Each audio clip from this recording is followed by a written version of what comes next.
Puji Tuhan, salam sejahtera bagi kita semua di dalam nama Tuhan Yesus Kristus. Hari ini saya ingin menyampaikan firman Tuhan mengenai pentingnya arti baptisan bagi kita orang yang percaya kepada Tuhan. Bapak Ibu Saudara sekalian, kita akan melihat di dalam Injil Markus pasal yang ke-16 ayat 15 sampai ayat 16. Demikian firman Tuhan saya bacakan. Lalu ia berkata kepada mereka, "Pergilah ke seluruh dunia, beritakanlah Injil kepada segala makhluk. Siapa yang percaya dan dibaptis akan diselamatkan, tetapi siapa yang tidak percaya akan dihukum." Nah, Bapak Ibu sekalian, salah satu langkah yang perlu kita lakukan ketika kita menjadi percaya pada Tuhan Yesus Kristus adalah dibaptis. Dan dibaptis di sini adalah baptisan air yang dilakukan secara selam. Baptisan air adalah wujud dari sikap yang mau bertobat, meninggalkan dosa, dan hidup bagi Tuhan. Baptisan air bukanlah syarat untuk menjadi anggota sebuah gereja. Baptisan air juga bukan merupakan syarat untuk menikah, ya. Tetapi baptisan air merupakan perkara yang suci dan penting dan mempunyai makna rohani yang sangat dalam. Hari ini saya ingin menyampaikan beberapa arti penting dari baptisan selam, ya, dari baptisan air. Yang pertama adalah bahwa baptisan air berasal dari sorga.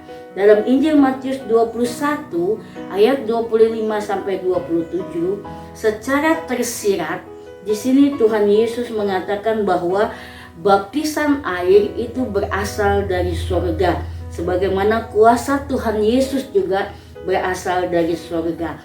Jadi ketika seseorang dibaptis, dia terhubung dengan sorga. Dia sedang berurusan dengan sorga. Dan ini bukan pekerjaan manusia. Ini adalah pekerjaan Tuhan sendiri.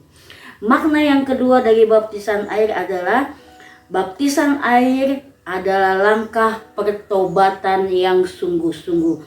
Dalam Injil Matius pasal 3 ayat 5 sampai 8, baptisan air bukanlah perkara iseng-iseng atau main-main. Kita dibaptis bukan untuk mendapat pengakuan manusia atau memenuhi kewajiban agama, ya. Baptisan haruslah menjadi komitmen kita untuk lahir baru, di mana kita sungguh-sungguh meninggalkan dosa dan kehidupan kita yang lama. Selanjutnya haruslah kita menghasilkan hidup yang penuh dengan buah-buah pertobatan. Itu makna dari baptisan yang kedua. Dan makna baptisan yang ketiga adalah kita sudah mati bersama Kristus dan kita bangkit bersama Kristus. Dalam Roma pasal 6 ayat 4, maknanya apa? Kita sudah mati bersama Kristus dan kita bangkit. Untuk apa? Untuk hidup yang baru. Ya, hidup kita tidak lagi sama seperti yang dulu. Hidup yang lama, hidup yang penuh dengan dosa, ya, dengan kedagingan. Kita tinggalkan itu semua dan kita mulai hidup yang baru bersama dengan Tuhan Yesus Kristus.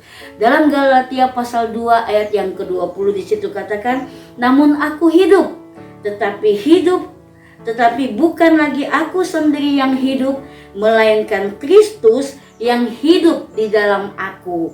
Dan hidupku yang kuhidupi sekarang di dalam daging adalah hidup oleh iman dalam Allah, ya, yang telah mengasihi aku dan menyerahkan dirinya untuk aku." Nah, Bapak Ibu Saudara sekalian, mari kita lakukan firman Tuhan ini. Kalau kita sudah percaya kepada Tuhan, mari kita memberi diri kita dibaptis dan kita percaya Tuhan Yesus yang sudah hidup di dalam kita dan kita hidup di dalam Dia. Tuhan Yesus memberkati.